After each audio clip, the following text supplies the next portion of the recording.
देखिए, कुछ भी परमानेंट नहीं है, इसीलिए तो सब कुछ मीनिंगफुल है। कैसे? डेथ है इसीलिए तो मीनिंगफुल है। सोचो, डेथ आए ही ना, आप 1 लाख साल तक जिंदा रहोगे, तब सब कुछ मीनिंगलेस हो जाएगा ना। फिर कुछ करो ही क्यों, अभी तो 1 लाख साल पड़ा है। डेथ का मतलब क्या है कि आपके पास में लिमिटेड टाइम है। अभी मान लो if you are 20 years old, तो you have got another maybe say 60 years to live on an average. आपके पास में सिर्फ 60 साल और है ढंग का कुछ करने के लिए। जो भी करना है इसी 60 साल के अंदर अंदर करना है। जो भी समझना है, जो भी सीखना है, जो भी ग्रो करना है, जो भी अचीव करना है, चाहे अंदर की दुनिया में कुछ अचीव करना है, चाहे बाहर कुछ अचीव करना है, आपके पास में लिमिटेड टाइम है। इसीलिए सब कुछ मीनिंगफुल है। अगर अनलिमिटेड टाइम होता तो सब कुछ मीनिंगलेस हो जाता। तो अब आपके पास में एक एक तरह का हमारे अंदर एक सेंस ऑफ अर्जेंसी होना चाहिए। अगर हम इस फैक्ट को देख लेते हैं तो टाइम कम है, जो करना है जल्दी करो। अगर आप उपनिषद्स को स्टडी करेंगे या कुछ जो पुराने टेक्स्ट है उसको स्टडी करेंगे, तो उसमें ऐसी बहुत सारी कहानियां आती हैं जहां पे जब एक इंसान को पता लग जाता है ना कि अब मेरे पास में जीने के लिए सिर्फ 9 दिन बचे हैं या 10 दिन बचे हैं, तब उसके अंदर एक सेंस ऑफ अर्जेंसी आती है। तब आता है कि अब तक मैं जिसके भी पीछे भाग रहा था वो सब बकवास है, क्योंकि सब खत्म हो जाएगा अगले 9 दिन में। तो वो उस 9 दिन में कुछ ऐसा करता है जो बाकी के लोग अपनी पूरी जिंदगी में भी नहीं करते हैं। क्यों कर पाता है? क्योंकि उसको पता है कि सिर्फ 9 दिन है। तो अगर आप इस सच को देख लो कि आपके पास में सिर्फ 60 साल बचे हैं, कुछ साल बचे, वो भी 60 में कह रहा हूं, मतलब ऑन एन एवरेज। इससे कम भी हो सकता है, इससे ज्यादा भी हो सकता है, बट ध्यान ये रखना है कम भी हो सकता है, राइट? तो ज्यादा टाइम नहीं है। तो इससे क्या होता है, जब हम इस सच को देख लेते हैं कि सब कुछ टेम्पररी है और लिमिटेड टाइम है, तो let me focus on something which is actually meaningful. वहां से एक अलग ही लेवल की सेंस ऑफ अर्जेंसी आ जाती है हमारे अंदर। फिर हम सब कुछ जानना चाहते हैं। फिर हम भागते नहीं हैं अपने आप से, ना इस दुनिया में पागलों की तरह औरों के कंपैरिजन में। क्योंकि लोगों को अगर ध्यान से ऑब्जर्व करोगे तो लोग तो नशे में हैं, उनको तो होश ही नहीं है क्या कर रहे हैं, कहां कर रहे हैं। तो आप किसी नशेड़ी से अपने आप को कंपेयर क्यों करोगे? आप ये कहोगे कि अगर फॉर एग्जाम्पल आप कहीं सड़क के साइड में देखते हो कि कोई आदमी नशे में इधर उधर भटक रहा है, तो आप उसको कॉपी करोगे कि मेरे को भी ऐसे ही करना है, या मेरे को भी उतनी ही पीनी है जितनी उसने पी है। नहीं। या आपको तरस आएगा उसके ऊपर कि बेचारे ने क्या हाल बना दिया अपना, पता नहीं अपना और अपनी फैमिली का क्या हाल करता होगा। तो ऐसे ही दुनिया की हालत है, नशे में है, किसी को पता ही नहीं है कहां जा रहे हैं, क्यों जा रहे हैं, क्या कर रहे हैं, कैसे कर रहे हैं। बट क्यों है? इसलिए नहीं कि उनके पास में लिमिटेड टाइम है, इसलिए क्योंकि वो कभी बैठ करके इसके बारे में सोचते ही नहीं है कि डेथ कितना बड़ा सच है जिंदगी का। उन्हें लगता है डेथ से बड़ा सच है पैसा। तो अगर वो इस सच को देख लें कि डेथ बहुत बड़ा सच है, तो वो एक्चुअल में डेथ को क्वेश्चन करेंगे कि let me find out what death is, what birth is, what life is. कुछ नहीं छोड़ेंगे फिर वो कहेंगे मेरे पास में अब फालतू टाइम नहीं है इधर उधर का टाइम खराब करने के लिए। हाँ ठीक है, जो मैं कर रहा हूं या कर रही हूं वो मैं कर रही हूं अपने पेट को भरने के लिए, बस। वो तो जानवर भी करते हैं। लेट मी सी कि एक ह्यूमन बीइंग होने का क्या मतलब है। क्या मैं कुछ और ऐसा जान सकती हूँ, कुछ और ऐसा फिगर आउट कर सकती हूँ इस यूनिवर्स के बारे में जो कि एक्चुअल में मीनिंगफुल है, जो टेम्पररी नहीं है। जैसे इस दुनिया में सब कुछ टेम्पररी है, सब आता जाता रहता है, क्या इस टेम्पररी दुनिया में कुछ परमानेंट भी है? तो ऐसे ऐसे क्वेश्चंस उठते हैं हमारे माइंड में, और फिर वहां से कुछ आंसर्स निकल के आते हैं जो बहुत ही इंटरेस्टिंग होते हैं। समझ नहीं आ रहा कि कैसे इसको स्टार्ट करें या कैसे इस पे फोकस करें, क्योंकि पहले था कि स्टडी, छोटे होते स्टडी, फिर उसके बाद करियर, फिर उसके बाद हो जाएगा कि मैरिज, फैमिली, ये प्रोसेस चलता रहना है। तो ये एंड नहीं होना, ठीक है? तो इसमें स्पिरिचुअलिटी कहाँ से बीच में फिर, और कैसे इसके लिए एक होता है ना कि वन पॉइंटेड फोकस हो। तो मुझे ये नहीं है कि मुझे इसको बस बीच में करना ऑन एंड ऑफ ये रहे, मुझे ये है कि मतलब इस पे एक फोकस, मेनली इसी पे फोकस रहे। देखो, ध्यान से समझो, जो भी हमारे अंदर फोकस आता है किसी भी चीज को लेकर के, वो कैसे आता है? कई जगह पे होता है कि जबरदस्ती हमको फोकस करना पड़ता है, और कहीं पे अपने आप ही हमारा फोकस हो जाता है, करना नहीं पड़ता है। वो कैसे होता है? बहुत प्रायोरिटी, प्रायोरिटी जब हम सेट करते हैं। अब ये प्रायोरिटी कहाँ से आती है हमारे अंदर? जब नीड हो किसी चीज की। नीड हो, मतलब सिर्फ डिजायर ही ना हो, नीड हो, जैसे कि ऑक्सीजन की नीड है, जी। राइट? अगर अभी आपको कोई ले जा करके पानी के अंदर ऐसे डुबोने की कोशिश करेगा तो आप जान लगा दोगे अपनी पूरी, अपने आप को बचाने के लिए। क्यों? क्योंकि नीड है, ये need oxygen, it's not a wish. हाँ मिल गई तो ठीक है, नहीं तो कोई बात नहीं, ऐसा नहीं है ना। तो जब इस सच को आप देख लेंगे कि लाइफ का सबसे बड़ा सच क्या है, वो है डेथ, तो आपके अंदर एक अर्ज उठेगी, एक नीड पैदा होगी कि I want to know the truth. अब फोकस का मतलब समझेंगे। अब फोकस आपको करना नहीं पड़ेगा, फोकस अपने आप आ जाएगा।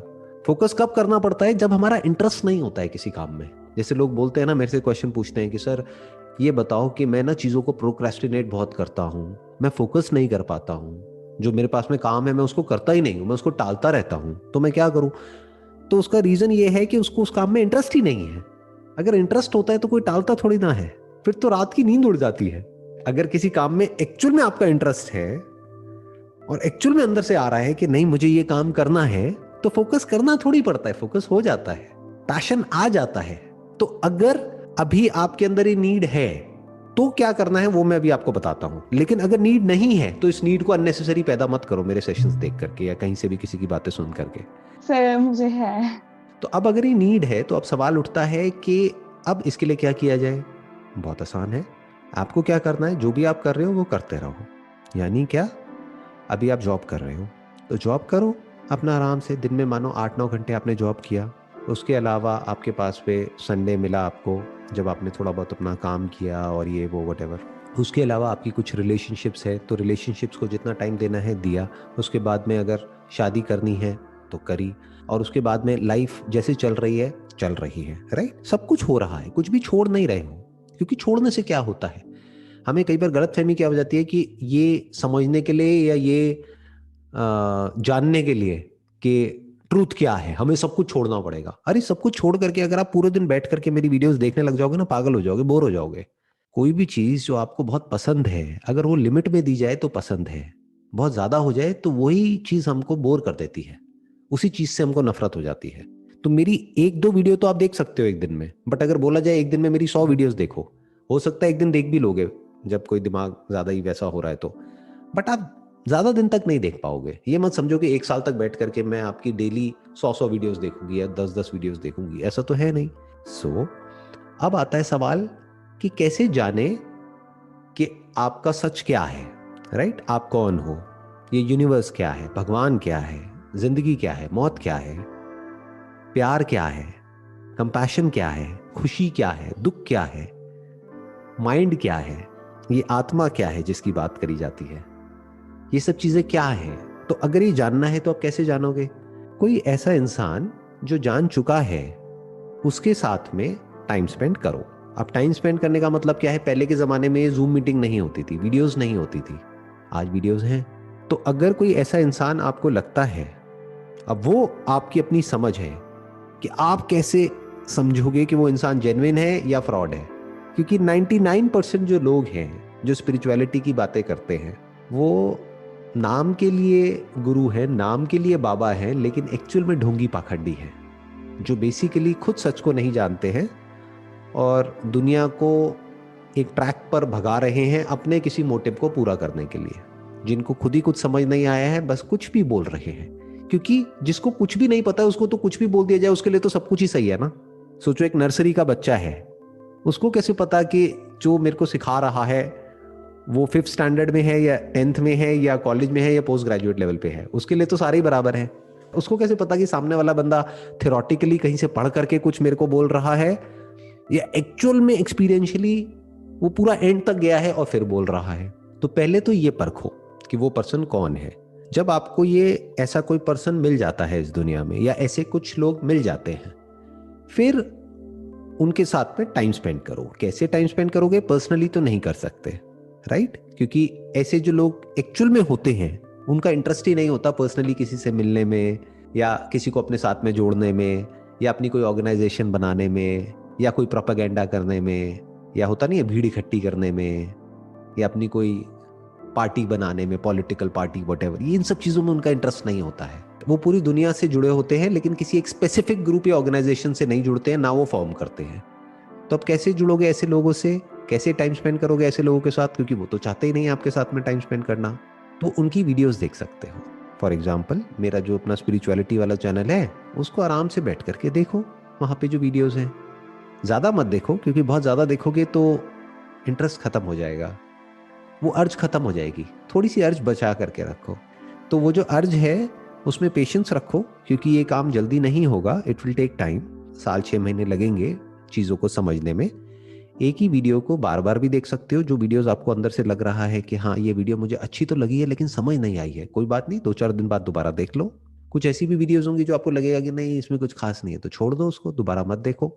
जब आप बार बार उसको देखते चले जाओगे, सुनते चले जाओगे, स्पेशली सुनते चले जाओगे, देखना इंपॉर्टेंट नहीं है, सुनना इंपॉर्टेंट है, तो इसको सत्संग बोलते हैं, यानी सत्य के संग, कि जहां पर सच की बात हो रही है, कोई घुमा फिरा करके उल्टी पुल्टी बातें नहीं कि ये करो वो करो वो करो वो करो, क्योंकि करने से उसका कोई लिंक है ही नहीं। जो आप हो सो हो, कुछ करने की जरूरत नहीं है, सिर्फ अपनी गलत समझ को ठीक कर लेना है। अब वो समझ चाहे 10 दिन में ठीक हो, चाहे 15 दिन में हो, चाहे 1 साल में हो, कभी ना कभी ठीक हो जाएगी।